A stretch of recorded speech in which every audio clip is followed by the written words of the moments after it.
हम भी पाकिस्तान का हिस्सा हैं। गरीब लोगों को तो वैसे भी अफसर लोग ऐसे समझते हैं कीड़े मकोड़े हैं।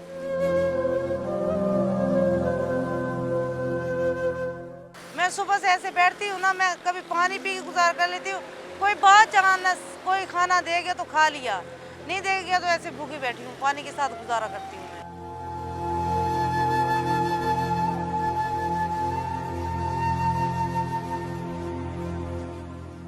मैं अपना हालात बयान करते हुए मैं खुद शर्मा रही हूँ। ऐसे ऐसे सवाल होते हैं मुझ पे। कोई आके कहता है तुम मेरे साथ चलोगी, मैं तुम्हारी दुकान बना देता हूँ, ये बना देता हूँ, वो बना देता हूँ।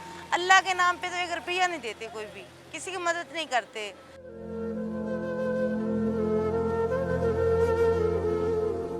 अब पब्लिक सिटी तो नहीं मैं करवा सकती ना, मुझे ये कहते हैं वो कहते हैं, ये शर्म आती है मुझे भी बोलते हुए। पता नहीं लोग किस किस नज़रों से देखते हैं। किसी के साथ मुकाबलेबाजी तो मैं कर नहीं सकती क्योंकि सब बहुत बड़े बड़े अफसर हैं, लेकिन अपनी नज़र नीचे रखती हूँ मैं।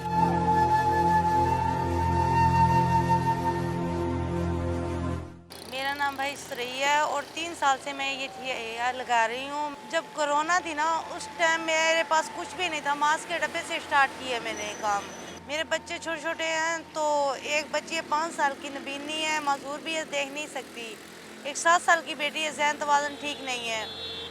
घर वाला है, उसकी ना भी टांग भी टूटी हुई है, पेट में हर्निया भी है, तो नहीं वो काम कोई भी कर सकता। एक 11 साल की बेटी है, वो ना पढ़ सकती है ना कुछ, क्योंकि बच्चे मेरे माजूर हैं। उसे संभालेगी या पढ़ेगी या क्या करेगी?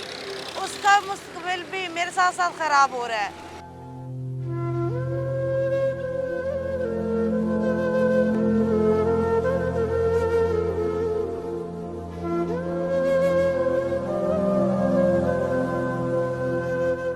मैंने बैंक से कर्जा निकलवा के ये थोड़ा सा लिया, मैंने लिया 1 लाख रुपये, 10,000 रुपये मैंने वो बैंक की किस्त भरनी होती है।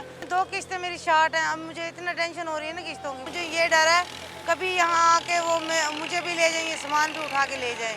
तो बैंक से कर्जा लिया है ना, मैं बैंक से कर्जा लेके ये सामान लगाया। अभी मैंने यहाँ सुबह से 6 बजे से आती हूँ मैं घर से, खाना खा के भी नहीं आती। खाना कोई देगा तो खा लिया खाना, नहीं कोई खाना दे के जाता तो सुबह से ऐसे भूखी बैठी रहती हूँ मैं। कभी काम नहीं भी लगता, मास्क के डब्बे भी ऐसे पड़े रहते हैं, ये चीज़ें भी पड़ी रहती हैं।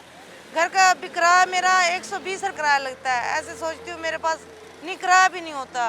कभी 1-2 माह 100-200 में घर तो नहीं चलता ना। अब तो लोग यहाँ के पढ़े लिखे हैं, वो तो कहते हैं बड़ी बड़ी दुकानों पे जाएंगे, ये टोपियाँ, नाले, जराबें, बनैने उधर से जाके खरीदेंगे। मेरे पास तो हैं भी, अच्छी बनैने भी हैं, लेकिन नहीं कोई ख़रीदता। वो कहते हैं बड़ी दुकान होगी, जैसे बड़ा दुकान होगी ऐसे अच्छी चीज़ होगी। आप सोच सकते हैं ना, घर का गुजारा बहुत मुश्किल है। एक अकेली औरत क्या क्या कर सकती है ना। मेरे अम्मी अब्बू भी नहीं है, वो भी बहुत हो गए हैं। भाई है वो बीमार रहता है, तो ऐसा कोई रिश्तेदार नहीं है। कभी बनी रोज़ी, कभी नहीं बनी, ऐसे चली गई। बच्चों को चावल कभी उबाल के दे दी, कभी पड़ोसियों से कभी कोई शय ले आए, कभी सालन लेने चले गए, कभी रोटी लेने चले गए।